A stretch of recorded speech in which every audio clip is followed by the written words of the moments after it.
My name is Pat Vang. I'm 26 years old, and 4 hours ago, the man I've loved since high school told me he wasn't sure if I was in his league anymore. The funny thing is, I always thought he was out of my league. We grew up together in the same dusty little town, same bus route, same lukewarm school lunches, same ugly orange gym uniforms. Our friends used to joke that our lives were synced, like two apps running on the same phone. We went to each other's proms. We held hands at school dances under those horrible fluorescent lights. He watched me ugly cry over college rejections. I watched him freak out over exams. When my mom got sick, he slept on the chair in the hospital room because he refused to leave me alone. When his grandfather died, I was the one who held him while he shook. His name is Ethan, and for the last 5 years we've been officially together, exclusive. Before that, we were on and off for 2 years, pretending we didn't know what everyone else already did. Of course I wanted a future with him. I didn't just want it, I was planning it. I went to college, killed myself over a double major. Ethan went to cosmetology school and eventually landed this job at a trendy salon in the city. I landed a fully remote job in tech, where everything is emails, tickets, and people's Wi-Fi going down at the worst possible moment. We had a plan. In a few months, we'd move in together. We'd been talking about marriage and kids so much that it didn't even feel like if, just when. And then he got that job at the salon. At first, I was proud. His work was art. Before and after photos, transformations, clients who glowed when they left his chair. The salon was all glass and plants and ring lights, the kind of place that smells like expensive hairspray and ambition. The coworkers, mostly women. Perfect skin, perfect eyebrows, perfect everything. One of them, Lana, was his manager, and also his ex-girlfriend from before we got back together for good. That never really bothered me, not at first. What bothered me were the comments. They keep asking why I'm with you, he told me one night, laughing it off while we split a pizza in my tiny kitchen. Like, they say I could do better. I laughed it off too, at first. Oh yeah? I said, throwing a crust at him. Tell them I have a killer benefits package and a strong back for carrying this relationship. He snorted, but his eyes flickered in that way I recognized, like the words were sticking somewhere deeper than he wanted to admit. After that, the comments became a pattern. My coworkers say you're not really my type. Lana joked that I'm wasting my face on a girl who works from home in pajamas. They keep telling me I should go out with them more, meet new people, network. Every time I'd ask, and what do you say? He always had the same answer. I tell them to shut up. I tell them I love you. I tell them they don't know you. And then he would hold my hand, or kiss me, or squeeze my shoulder like a period at the end of a sentence. We didn't have major issues. We argued about stupid things. What to watch, whether pineapple belongs on pizza, who forgot to put gas in the car. But nothing big. Nothing that felt like a crack in the foundation. We had open communication. That's what everyone says you're supposed to have, right? We talked about money, fears, careers, even about death in those late-night conversations when the world feels very small and very sharp. We didn't have secret social media accounts. He didn't hide his phone. I didn't hide mine. There were no suspicious late-night I fell asleep at the salon texts, no mysterious numbers. Just comments, repeated enough times that they stopped sounding like jokes. I started to notice when I'd show up at the salon to bring him coffee, the way some of the stylists would give me those quick, scanning looks, eyes over my outfit, my unstyled hair, my bare face. I'm not ugly, but I'm not Instagram ready either. I'm remote work pretty, clean hoodie, leggings, messy bun. Sometimes I swear I heard them lower their voices when I walked in. Sometimes I'd catch the tail end of a sentence. If I had a boyfriend like him, she doesn't even, looks fade. And then the smile when they'd see me. Hi, you must be Pat. I started wearing mascara and nicer jeans when I visited. Then I stopped visiting altogether. A few nights ago, we had one of those perfect dates, the kind that makes you stupidly hopeful. We went to our favorite little restaurant, the one that still calls us kids, even though we've been legal adults for years. We split dessert, walked by the river, made fun of the couples taking dramatic sunset selfies. Back at his place, we had a good after-date, the kind that makes you think, there is no universe where this person doesn't love me. When I dropped him off, because his car was in the shop and I'd become the designated chauffeur, he lingered by the door. Pat, he said, voice suddenly tight, I'm having doubts. I laughed. Actually laughed. I thought he was about to say something like, I doubt I'll ever find someone who loves me like you do. Instead, he took a breath. About us, he added. About our relationship. I think we should break up. The world went silent. You'd think I would scream or demand answers, or at least cry. Instead, I just froze. My fingers went numb on the steering wheel. It felt like I was watching someone else's breakup scene.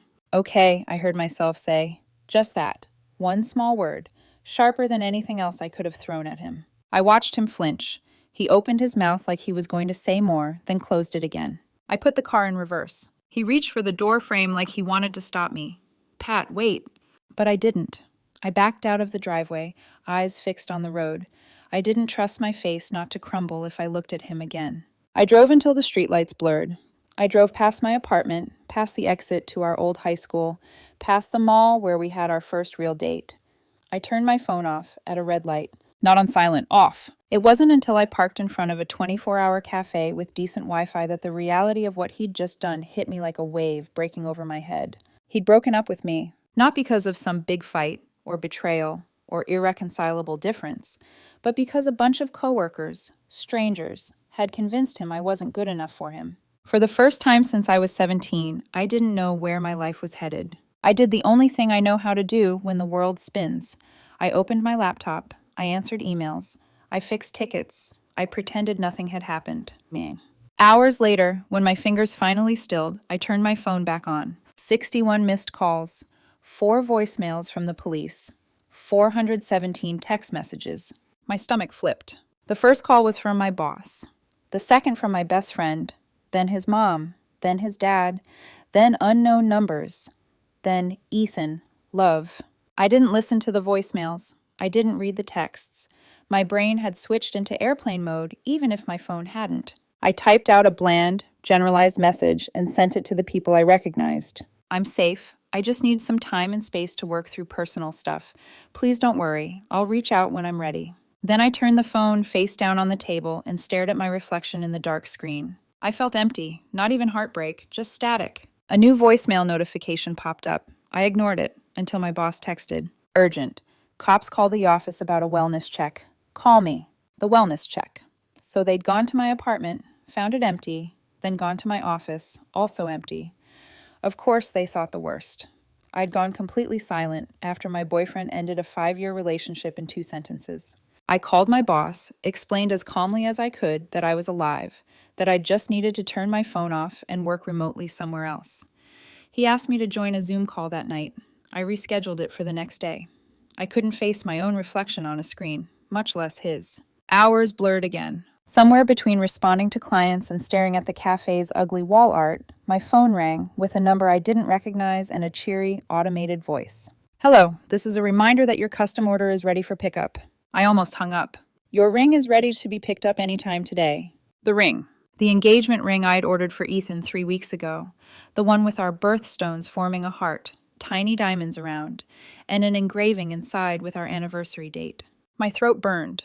I drove to the jeweler on autopilot, signed papers with shaking hands, and watched as they handed me a tiny velvet box that weighed more than my entire future. At a red light outside the store, my phone lit up with a text from his mom.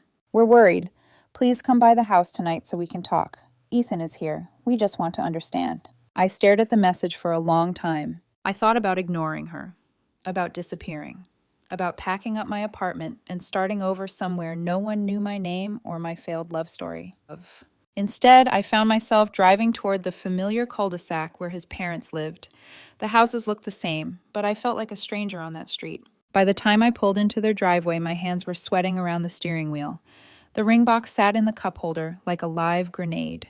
The porch light flicked on before I could even unbuckle my seatbelt. The front door opened. Ethan stepped out, eyes red, face pale, like he hadn't slept since the moment I drove away. We locked eyes across the distance. 5 years of shared history wedged between us like a wall. He took one step forward. I tightened my grip on the ring box. And for the first time since all of this started, I realized something terrifying. Tonight, I wasn't just here to hear his explanation. I was here to decide if he deserved one. When Ethan took that step toward me on his parents' front porch, I felt something inside me clench.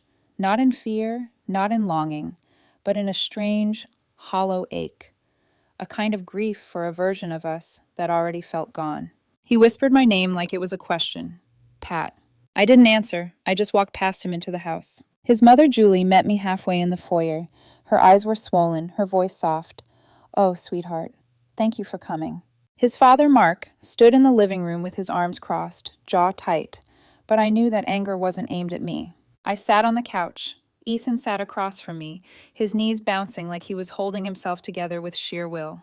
10 full minutes passed without a word. I finally broke the silence. Why did you break up with me? He flinched like I'd thrown something. It wasn't supposed to happen like that. That wasn't the question. He swallowed hard. People at work kept talking, nonstop, and I guess I started believing it. What exactly did they say? He looked down at his hands. That I could trade up. That you're not in my league. That I'm wasting my time on someone who isn't glamorous. That working from home in pajamas means you're not ambitious. My mother worked 3 jobs when I was a kid. Pajamas or pantsuit, she taught me ambition with her bare hands. Hearing his coworkers reduce me to a stereotype made my chest burn. I asked quietly, and you listened. He winced. I tried to shut it down, Pat, I swear. But every time I told them to stop, they'd back off for a day, then start again. I didn't know what to do. I met his eyes. Set boundaries. I tried. No, I said, you didn't. His mother inhaled sharply. Ethan looked like he'd been hit. You want to know the worst part? I continued. It's not what they said. It's that you repeated it. To me. He opened his mouth, but nothing came out. Do you see value in me? I asked. In our relationship? Yes, he said immediately. God, yes, I do. I always have. Then why throw it away because of strangers? He ran both hands through his hair. I don't know. I freaked out. I got insecure. I let their voices get louder than mine. Is there someone else? He jerked his head up. No, never. I have never cheated, and I don't want anyone else. I believed him, but that wasn't the point. So why did you let their opinions matter more than mine? I asked quietly. At that, he just broke. His shoulders shook. Tears hit the floor. His dad looked away. His mom reached for a tissue but didn't offer it. I let him cry. I had cried enough for the both of us already. When he finally composed himself, I said the one thing I hadn't planned to say tonight. I was going to propose soon. The room froze. His mother gasped. His father mouthed something under his breath. Ethan's breath stuttered. What? I reached into my bag and set the small wooden box on the coffee table. It looked innocent. Charming, even. 2 little buttons. Yes and no. A tiny strip of LEDs inside that would light up when opened. I pressed the yes button with my fingertip. The box flickered to life, lights glowing, words appearing. Will you be my life partner? The ring inside gleamed like something pulled out of a better timeline. Ethan covered his mouth with both hands. Tears slipped through his fingers. Oh my God, he whispered. Pat, I had no idea. His mother sobbed. His dad looked like he wanted to shake Ethan and hug him at the same time. I took a slow breath. That future, I said quietly, is not happening. Not right now. Ethan made a strangled noise. Pat, please. I'm sorry. I didn't think. I didn't realize. I swear I will fix this. I'll quit. I'll block every coworker. You'll do all that because you're scared, I said, not because you've changed. He stared at me like I was slipping through his fingers. I need time, I continued. Tess, so do you. Please don't leave, he whispered. I'm not leaving, I said, but I'm stepping back. I wiped my palms on my jeans. My voice didn't shake, even though the rest of me did. For the next 3 months, we don't speak. No texts, no calls. You don't show up at my apartment. I don't show up here. We live separate lives and figure out who we are without leaning on each other. He shook his head. 3 months, Pat? That's so long. Then it should be easy, I said softly. His father closed his eyes like the truth hurt to hear. And after 3 months, he whispered. We'll see where we are, I paused. On my terms. My timeline, not yours. His mother nodded slowly. That's fair. Ethan wiped his face, but more tears followed. What about the ring? I'm keeping it for now. His jaw clenched. Does that mean... It means, I said gently, I don't know. He reached for my hand out of instinct. I stepped back. That was when it really sank in for him. The way his face crumpled, not in anger, but in heartbreak, was almost unbearable to watch. I forced myself to stay steady. Actions have consequences, I said. I told you I loved you. I showed you, and you let gossip drown that out. His voice cracked. I'm so sorry, Pat. I know you are, I whispered, but sorry isn't always enough. His parents walked me to the door. His mom hugged me tightly. His dad put a hand on my shoulder. Take the time you need, he said quietly. You're doing the right thing. I nodded, eyes burning. Before leaving, I knocked once on the door to Ethan's little sister's room. She opened it with red eyes, then hugged me fiercely. "I'm still on your side," she whispered. "Always." I hugged her back. "Take care of him, okay?" She nodded. Then I walked out of the house, ring box tucked under my arm, heart numb but steady. Outside, the night felt colder than I remembered. By the time I got home, I knew two things. I wasn't returning the ring. I wasn't renewing my lease when it expired. I locked the ring away, closed the drawer, and leaned my forehead against it. For the first time since I was a teenager, I didn't know if Ethan and I had a future at all. But for the first time in my life, my future was finally mine. The first week after the breakup felt like swimming through wet cement. The second week felt like waking up underwater. By the third week, I started breathing again. Barely. I kept my word. 3 months, no contact, no exceptions. I threw myself into work, though my therapist gently reminded me that becoming a productivity machine with feelings suppressed in a closet was not what we were aiming for.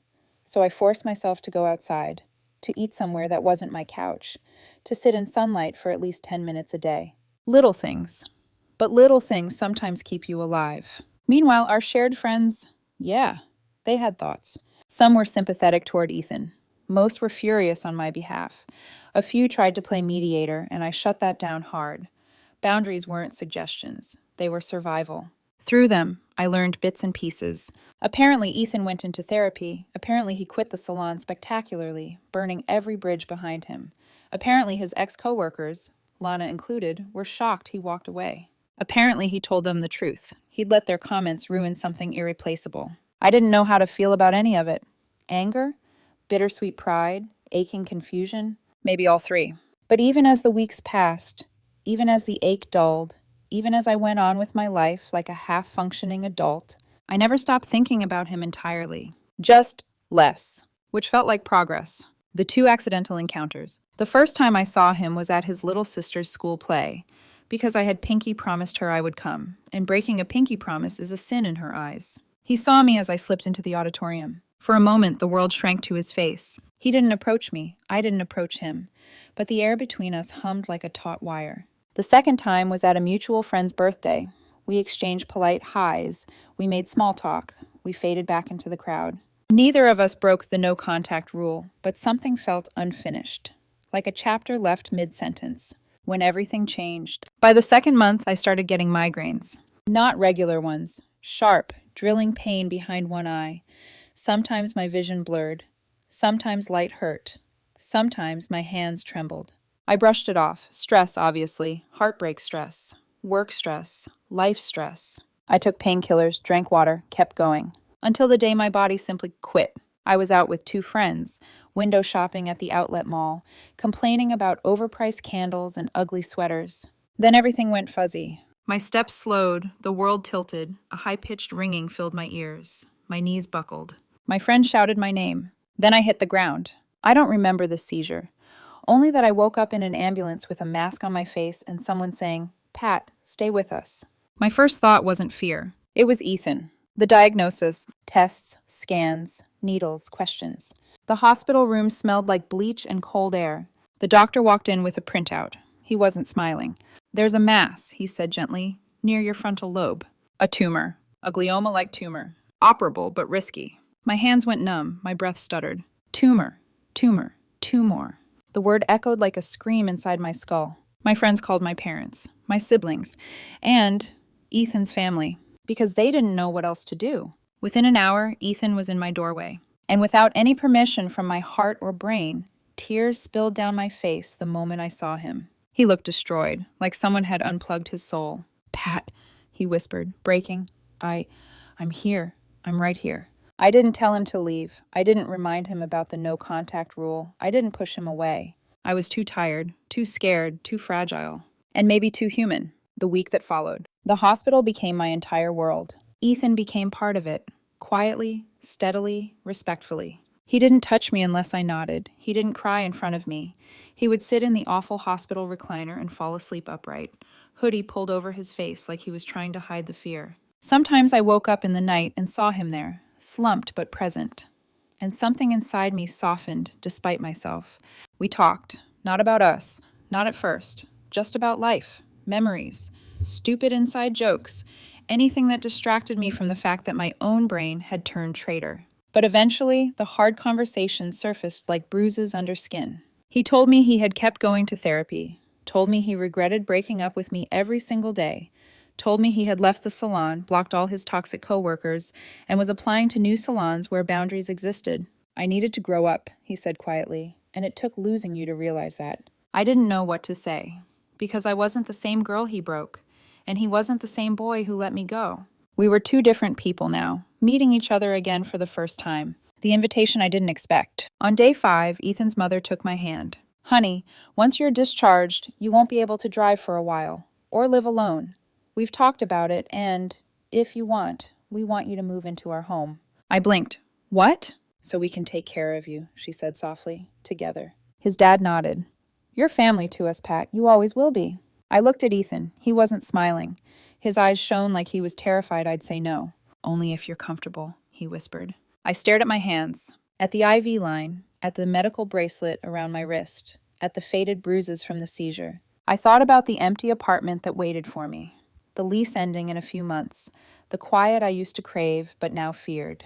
I thought about the ring locked in my drawer, and for the first time in weeks, I didn't feel alone. My voice cracked. I accept. His mother pulled me into a gentle hug. His dad squeezed my shoulder. Ethan closed his eyes, tears slipping out despite his effort. It wasn't reconciliation, not yet, not a fairy tale ending. It was a lifeline, and I was finally brave enough to take it. The maybe ending. Surgery is in a few weeks. I don't know if I'll come out the same. I don't know if the tumor will be fully removed.